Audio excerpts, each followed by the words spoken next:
So we've got time for our last panel discussion for the day. So if I can grab our speakers for this session, and if you want to enter your questions into Slido, we can do that.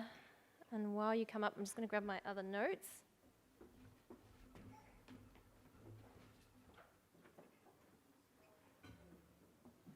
Are you guys like so done for the day? Are you ready to relax a little bit?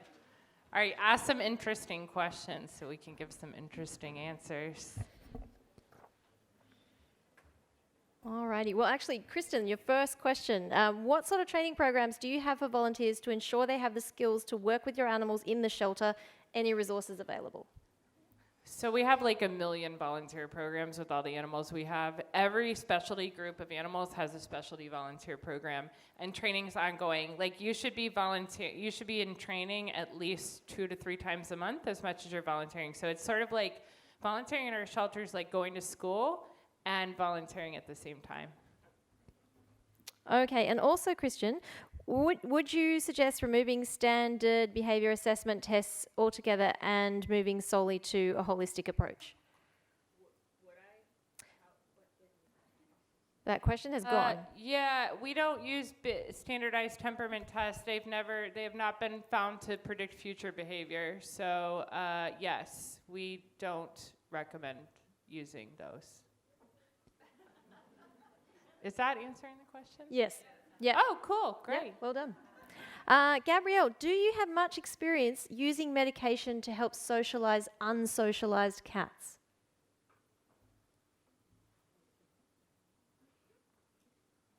No. No, I don't. So I really can't comment too much on that one. Sorry. Okay. Gabrielle, many MOPs have not encountered psychoactive drugs. What support/follow-up should shelters offer post-adoption for animals on medication? What's an MOP? Oh, members of the public. I'm like, what is an MOP? Right. Crazy. I think if we're sending animals out to members of the public, they should have a consultation with the vet. So the vet can then run them through, like you would with a normal client, run them through what they should be looking for, what they should be reporting back on, and keep in contact with them, build a relationship with that person. Yeah. Gavin, I like this question because I wanted to ask it myself. Can you give an example of a fad or a pet project which wasn't valuable long term? That's a good question. The thing that I always say to people is, everything there's fads in everything we do. You see it all the time. In the shelter world, I'm trying to think of one. We had the example with looking at behaviour with dogs, but trying to do it in the shelter itself. So that was a fad that I saw probably about a year ago. And everyone was saying, well, we have to do the behaviour test in the shelter. It was like, why? And that's where we had the challenge yard example, where I said, well, no, we need to get the dog out of that environment because that's not the right environment for the dog. So we need to get him out of that environment and look at the dog in a situation that it's not used to. So the challenge yard was the example that we did with SPCA in Auckland. And that since then has had huge results for that shelter. So just be careful of, some of those fads, that one in the example of doing it. We all know now that we don't do the assessments within the shelter itself. We always try and get dogs out and cats to some extent. So just be aware of those fads. And another one in the dog daycare centre was a similar idea where we threw a whole lot of dogs in the yards together, and one person looked after 20 dogs, and that's a fad that's gone. Well, it's still here in Australia, but it's gone overseas. So, yeah. So on that note, you mentioned building challenge yards for dogs. Emily asks, have you built any enrichment or community rooms for cats, or have you added enrichment to your kennels? Yes, in both cats and dogs. We always look for opportunities to add enrichment. Whether that's, one of our biggest challenges we had was with a client where they had a lot of seized dogs, where we had to try and provide enrichment to those dogs because they go kennel crazy very quickly. And so that was quite a challenge for us. We worked with zoos to see how they did it with the large cats, and then applied it to these dogs, which were dangerous breed dogs. So using things like pulleys with kongs and all sorts of other things where it doesn't put the staff in harm's way, but allows the dog to still get some form of enrichment. These are good things to do, and we did the same with cats. So using a whole range of different things to see how they react to different environments by using some remote, not necessarily being in the space with the cat. Yep. Your job sounds like the best job in the world, by That's the way. pretty cool sometimes. Like you get to go visit tigers and shelters all over the world, and that's just we get to excellent. see a lot of things. Yep. Okay, so Kristen, does your shelter... where did that question go? Yes, does your shelter give behaviour medication when a dog is showing severe anxiety or fearful behaviour? Yes. So we keep, at any given time, half of our dogs are on anxiety medication. And I say that because we have so many dogs in our system moving so quickly that we're also doing play groups and enrichment and moving them out. And so the goal is not that any dog is on medication long term, but at any given time, half our dogs may be on medication as they adjust to the shelter. And for us, the most important thing was reducing bite incidents and safety incidents in the shelter, and medication has mostly played a large part in that. And we also, when we adopt out a pet on medication, we send it home with enough so that they can taper the dog off the medication over time. And Gabrielle, as psychoactive drugs can change an animal's behaviour, do you think that this can falsely advertise how an animal's behaviour is perceived by an adopter? Yeah, psychoactive medications can definitely change behaviour. I guess I'm sort of looking ahead on that question as to, well, what's the implications of that? Does that matter? Can we send this animal home with medications, which I think we should be doing, providing the owner's prepared to carry through with that. My point is I think we need to be giving ongoing support to those people so that in the long term, hopefully we might be able to wean off medications. So yes, it could give I don't know whether it's a false, it's just saying here's the potential of this animal. If you take them off the medication, they may behave differently, but we do have the potential for this animal to live and behave in this particular way. So I'm not sure whether have I answered that question appropriately? Yeah, I think so. Okay. Kristen, the follow-ups that are done over the 2-year period, so I think that's for the dogs that were youth listed, and then taken by rescue groups. How is this facilitated? In person, by phone, by survey?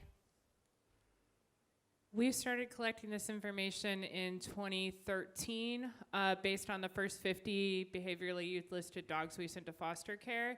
And we did it a couple of different ways. We did it some through surveys, but mostly just through calling people. And we were the first few people we called, we were like, hey, so how's Fido doing? And we were ready for them to be like yelling at us on the other end of the phone. And every time we called, they were like, fine, why?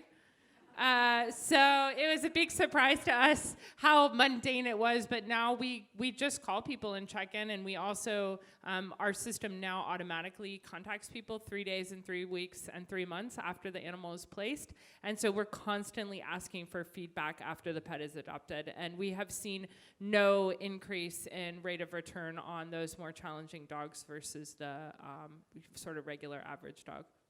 And we also, I wanted to mention that we also playgroup, you were mentioning playgroup, 20 dogs in a yard. We do that. So there are still shelters that do that, but we've done Amy Sadler's Dogs Playing for Life training. So we may have 20 to 40 dogs in a yard. We may have 2 to 3 depending on the dogs. Anne, that's me. How do we best support our people while on one hand we're euthanizing less, it appears to impact their guilt and well-being more when we do have to? Oh, thanks, Sally. Good question. I guess, yeah, if you're doing it all the time, maybe we're desensitized and doing it less makes it a bigger deal. I think the most important thing is to talk about it. I really think we need to talk about it. I think that if we are euthanizing or humanely killing animals is probably a better way to describe it, in shelters, then we need to be able to discuss those policies. All staff need to be able to discuss those policies because it impacts all of us. We know there's major wellbeing impacts. It's a human welfare issue as well. So I really believe that being able to talk about ethical challenges is really the first step. I can't prove it yet, but I'm hoping to pilot some ethical rounds in different settings, including shelter settings, and hopefully that'll make a difference. Thank you for the question. Gavin, what is in a challenge yard? Apart from dogs. So the challenge yard is basically a dog and a handler, whether that's a volunteer or a staff member. And the challenge yard has 3 settings: basic, intermediate and advanced. So each of these challenges, so the basic one might be just a small ramp that the dog has to go up on its own. It's on a leash. So up that ramp, walk across the bit of a ledge and then go down the other side. And they might do that once a day on the basic. As they do that for a while and whoever it is that's with that dog then sees that they're advancing that's too easy for them, they then move them to the intermediate. So in the intermediate, now we've got steps. Now we've got higher ledges. Now we've got higher ramps. We might have a seesaw that they have to go over. And that seesaw might only just be very small. And then we get to the advanced, where it's now much higher. So we're talking a metre or so high ledge that the dog has to walk across. It's only 10 centimetres wide. The dog has to go walking across. So it's really starting to think about what it's doing. And so that's happening every day. So if you go, every day that dog is going through that process. So they're not sitting in their pen going kennel crazy, as we call it. They're getting out there. They're doing this, and this is mentally getting them very stimulated. Yeah. Now, we've got time for one more question, and I'm asking this because even though we're running out of time, this one is 11 people have voted on it. So, Gabrielle, how do you treat or manage dogs with happy tails in the shelter? Oh, bloody tails, sorry. Bloody tails. Okay. Yeah, good question. I think a lot of it for us will come down to management.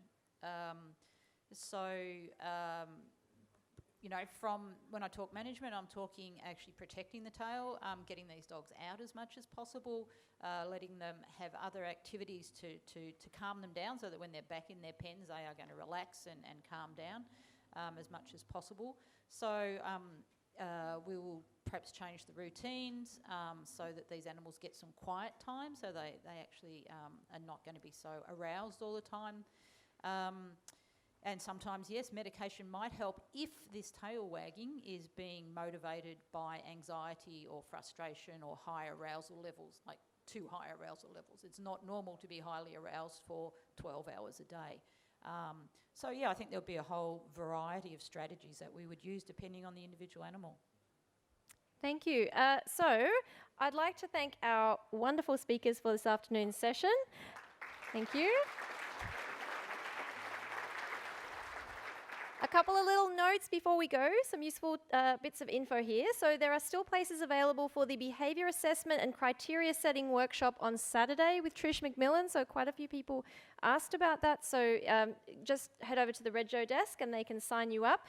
If you're here just for the day as well, it's really important that we get your feedback. So if you head into Slido, just on the link there, add the G2Z2019 code and provide your feedback. That would be great because that helps us tweak all the sessions. The sessions are being filmed and we will be making those available on the Getting to Zero website in due course. Our sponsors have really helped out today. The Animal Welfare League of Queensland, Platinum sponsors Nestle, Purina Pet Care and Therian, the City of the Gold Coast and Pet Rescue. One other thing, there are drinks that will be coming shortly at the Jet Pets Companion Animal Rescue Awards cocktail reception. So please do join us for that very exciting event. I feel like we maybe all need to chuck a duck. Do you think that'll help? I don't know. That might just help everyone get into that little spirit. So I might just hand out a couple of ducks to our speakers. If you wouldn't mind just covering any glassware on the table or just protecting, if you've got a glass eyeball, maybe remove that. Yep. Here you go. Chuck a couple of ducks.